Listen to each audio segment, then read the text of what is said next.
name has become synonymous with terrifying tales, not everyone is aware that I hold the distinction of the creator of a detective story.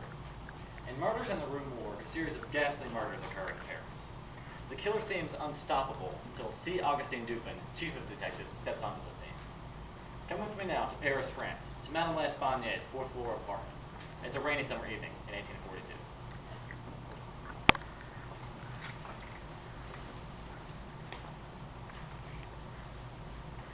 How am I to sleep with you rattling around half the night? What's the hour? I am not finished with the packing. If we are 3 whole months in Bordeaux, I am not going to Bordeaux, Mama. I have changed my mind. Camille, I have made the arrangements. Withdrawn these 4,000 francs from the bank. Written your Aunt Juline to expect us. I do not care to visit Aunt Juline, Mama. She is a loathsome bore. There are reasons enough to take us out of Paris. The main reason? Adolphe Lebon, the bank clerk. It is true. I do not prefer Adolphe Lebon. Whether or not you prefer him, Mama, I expect him to any day soon ask me to marry him. Could his interest in a 16-year-old child be these francs he delivers from the bank, and the considerable other francs remaining in my account? I will not listen to your insults. Camille, wait. Adolphe Lebon is not the only reason. You have read the papers. Within a week, 1 single week, 3 violent deaths.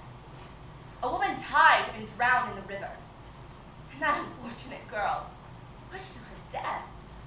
And also... Name one day there is not crime and death in Paris.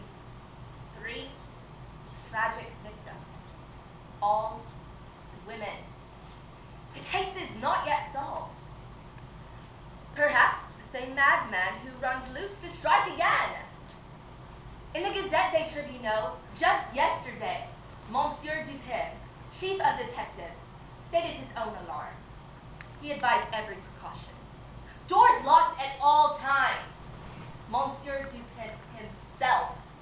So Mama packs our bags and 4,000 francs and decides to flee to Bordeaux. Not only are you foolish, you are hysterical. You do not speak this way to your own mother. I say it again. Hysterical. Idiotic. And I say we must leave Paris. Who? At such an hour as this. Who is that? Mademoiselle Duval. Mademoiselle Duval, who cannot sleep at 3 in the morning because of all the violent screams through the wall. There were no screams. Camille. Do you think my ears imagine this hubbub? If there is not a swift end to this, I will complain to the manager, Madame Aubourge. What a vile temper she will be in when I wake her carcass from that bed. Marvelous. And then poses opportunity for us to share with Mademoiselle Aubourge of Mademoiselle Duval and her wine-soaked guests who have kept awake those on this side of that wall. Perhaps we have been over loud. We will try and be more quiet. Good night, Mademoiselle. If not, Madame L'Espagnier, I predict trouble in the future of a certain gypsy fortune teller and her impudent daughter. Good night, Mademoiselle. Did you see how her eyes feasted on that money? And calling me a gypsy. Are you not a reader of the cards? I am not ashamed of the cards. Do not forget that they have kept bread in our cupboard and a roof above our heads. Well, I am ashamed to be called the daughter of a gypsy, who is a fraud. Camille, was it not my cards that predicted Monsieur Lepont's tragic death in the fire? Was it not my cards who predicted Madame Marine Ballot's tragic illness? For your cards, I would not waste one snap of the finger. Why, Camille? Why am I consulted again and again by the same people? Because even they are more superstitious than you, Mama. Mon Dieu! You will suffer the punishment. I am so afraid. You see how I tremble. Camille, I did not want to tell you this, but twice in 2 days I have read the future. our future. Black cards. Nothing but black. Once more, let me read the cards. If they speak favorable this time, we will stay in Paris. It is a promise. You have my word. Keep the cards away from me. Watch, only watch.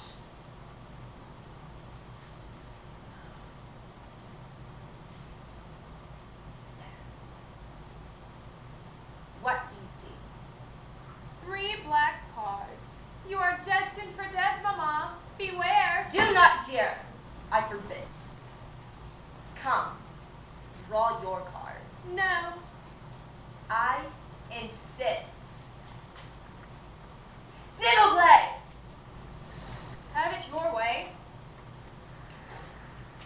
You know the procedure.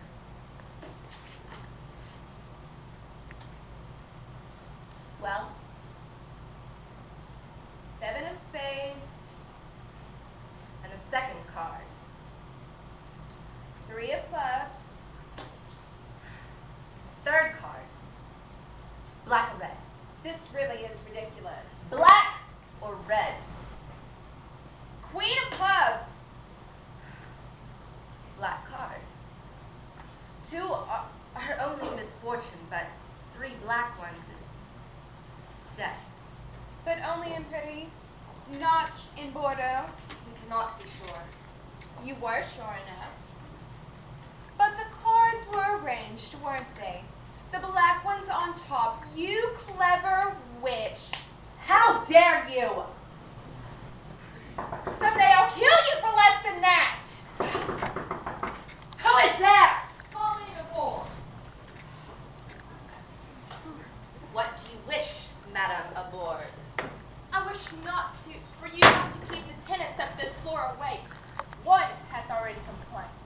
Could that one possibly have been Mademoiselle Duval? She roused me from my sound sleep to come and listen for myself. I've heard enough. Continued disturbance will be grounds for eviction. There will be no more disturbances. For the next 3 months, my daughter Camille and I shall spend the summer in Bordeaux. My mama has spent her summer in Bordeaux. I, however, will remain in Paris. Alone? A girl so young? The girl will accompany her mother. If I must force her at the point of a knife. I too know how to work a knife, Mama. Enough! I will not tolerate such threats in my building. Do you wish the other tenants to think I rent to cutthroat and thieves? I will furnish the references, Mademoiselle. That will not be necessary, but I shall ask you to furnish 3 months in advance for the time you will be gone. Only good business. I anticipated the request. I was planning to leave this with you in the morning. There. Mercy. Good night, Mademoiselle. Humiliating me in front of that Madame Aubourge. No more argument. Get to bed at once, or you will be whipped. I will not be. You will do as I say. I have whipped you before, and I can do it again. Try.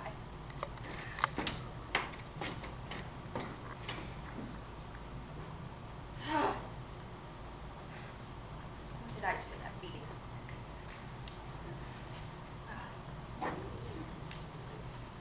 Camille! Camille!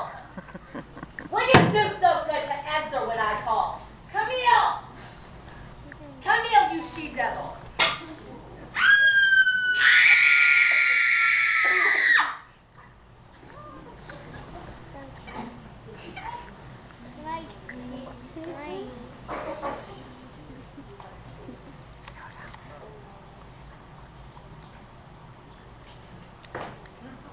Ah, Roche. I'm surprised to see you so soon out of the sick bed. You, are still very pale. I detested the sick bed. Monsieur Dupin, I congratulate you on solving the case of the woman drowned in the Seine. Merci. You're now in time to help me solve the newest atrocity. The double murders here in the Rue Morgue. According to the gazettes, still no clues. Oh, there are several dim trails. There are three possibilities. The bank clerk, the building manager, and the woman in the flat next door. Those three are to be questioned shortly, and a fourth possibility may also be delivered. A fourth? One not mentioned by the Gazette. Meanwhile, perhaps you would benefit from a tour of the specific crime scene. The bedchamber is that way. Everything is there as found by the police 2 days ago. Everything? With the exception of the bodies. Madame L'Espagne and her daughter Camille were given burial rites this morning. I see. Must be wrong. Such an atrocity. Blood stains everywhere. I've never seen such an equal of this. You are still very new in this business, Roche. I defer new inspection. My stomach's a little... You should have been here 2 days ago. The papers say the victims were mutilated. The body of the girl was found in the fireplace, thrust into the chimney, head dangling. Both throats slashed. With an instrument no less sharp than that of a razor. Point towards man, does it not? Yeah, Adolphe Lebon delivered the money to L'Espagne before they were murdered that afternoon.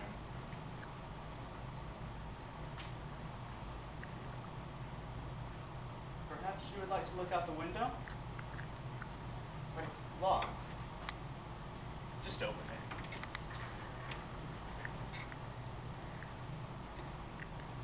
You observed the 3-inch sledge. Yeah, that'd be useful perhaps to a sailor. Or an 8. You mentioned a fourth possibility?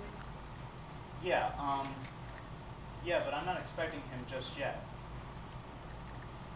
Would you like to partake in the investigation? Please. It would be a great experience.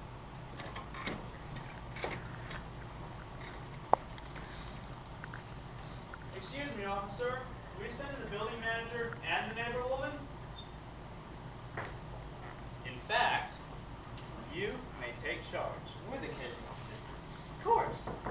Oh, Good afternoon, Mademoiselle. Mademoiselle Duval, come in. I appreciate your willingness to answer further questions relative to the tragedy here. Sit down, please. You must realize what an atrocity I suffer. Gendarmes, every direction I turn. It's no more strain for you than it is for the rest of us, Madame Bourg.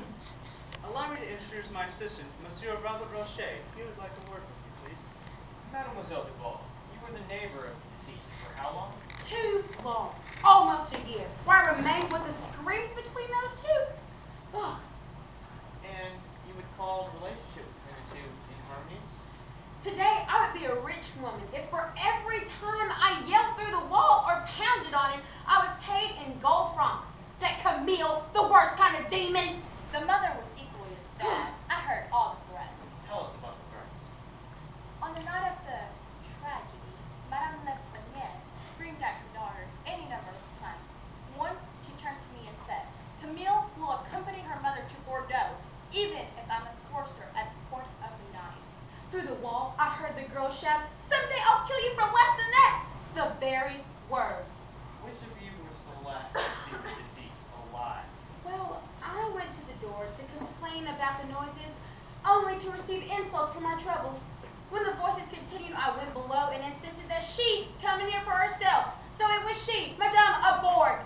Madame Bourg, is this true? Well, it was not 2 minutes later that I heard the terrible shrieks, tried to get in to summon the gendarmes. Continue. It was the voice of a man crying, Mon Dieu, sacre diable. That voice. You sure it was a man? It was the voice of a man.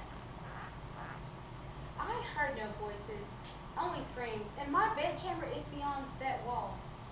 Are you saying that I hear sounds that don't exist? That I am ready for the asylum? I am only saying, Madame, that you hearing voices could be a slight chance of, convenience. Convenient. To shift the suspicion. Gentlemen, perhaps it wasn't a murder or a suicide. Maybe it was double murder. Madame Aubourge was the last one in the room. She admitted it herself. She could have easily been tempted by the gold francs there on the desk. Mademoiselle Duval, you will regret the day you were ever born. Please, madam, mademoiselle. Who needed money to pay the delinquent's rent.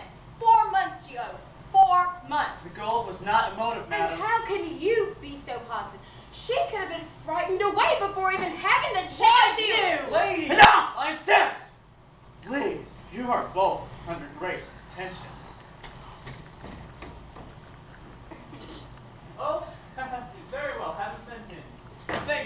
Well, Duval, Madame Aubourge, we may seek further contact at a later time. You might be happier that the managership of somebody else. For 1 moment, do you think I will remain in this death trap? Please furnish us with any new address. Voice, Monte. Voice. Could it belong to this man? Well, the possibility is extremely fascinating. Monsieur Lebon, come in if you please. Must I endure interrogation today, of all days? Only this morning was the funeral of my beloved Camille Espanier and her mother. I regret the need to trouble you again, Lebon, but my assistant has a few questions, so please have a chair. Monsieur Lebon, you were the fiancé of Camille L'Espanier, the late Camille L'Espanier? No, but she knew that when finances permitted, I would ask her to be my wife. Having known her, For just over a year, having met her, at the bank where I work. Madame Espanier, she made rather frequent deposits at the bank, did she not? I believe she did. 4,000 francs, the last withdrawal, 2 days ago. which you delivered to her in person. I was requested to do so. Madame L'Espanier was, shall we say, comfortably fixed. I believe she was. Unfortunately, she did not approve of you. I don't see why that question is necessary. Did you approve of her? I loathe the woman. Perhaps you and Camille would have shared, the gold that she left behind? I resent such an accusation. Not an accusation, merely a passing idea. Another thought. Camille L'Espanier rejected the liquidation. A second liquidation might have been possible. Mr. Dupin, must I stay for further questioning? Circumstances, they were very unusual, Vaught.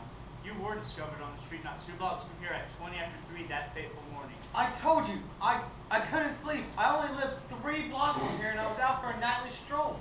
Do you suffer insomnia? Actually, I do. Ever since my discharge from the Naval Forces 6 months ago. Interesting. You having taken part in the Naval Republic of France would enable you to climb 5 stories of lightning rod cable and balance on a 3-inch ledge. I will not stand for further insults. But you are not free to go. Monsieur Lebon, I am placing you under arrest for suspicion of the murders of Camille and her mother. This is insane. Completely insane. The arrest is official, Lebon. We must hold you as charged. There will be a reckoning, Dupin. Do you hear me? There will be a reckoning. Could the case have been solved? I don't think so, Roche. The bruises on the throats of the victims indicate a hand at least twice that of Lebon's. And did you note his small hands? That I did not. Great brute power was involved. One can say that Lebon might be agile, but powerful? Hardly. I do not follow. Well, there are certain things to consider. The murderer had astounding skill to ascend that cable, superhuman strength, and brutal ferocity. And he killed without motive. Had the gold been taken, perhaps he came for something more valuable. Perhaps. But the look on your face says you believe it to be a madman. A maniac. Escaped from an asylum. The hair of a madman. Roche? It's nothing like this. Found this in the hand of one of the victims. What do you make of it? Monsieur Lebon, this is not human hair. No, that is the hair of an animal, one known for agility, strength, and ferocity. After consulting experts at the Paris Zoo, I found that this hair belongs to an orangutan of the East Indian Islands. Is this true? Could it be possible an animal could have escaped from the zoo? Or worse, the trainer could have trained it to steal and kill. I considered that, but let me tell you more. A few days ago, I found a ribbon, which is peculiar to the cap of merchant seamen.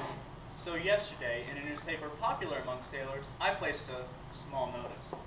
Found in Bois de Boulogne a large orangutan, which the owner may claim upon identification at 37 Rue de Lane. You mentioned a 4th possibility? Yes, he may be arriving shortly. Someone desperate. Could this be him? Well, let's see. Thank you, officer. Sir, won't you come this way? What is the meaning of this?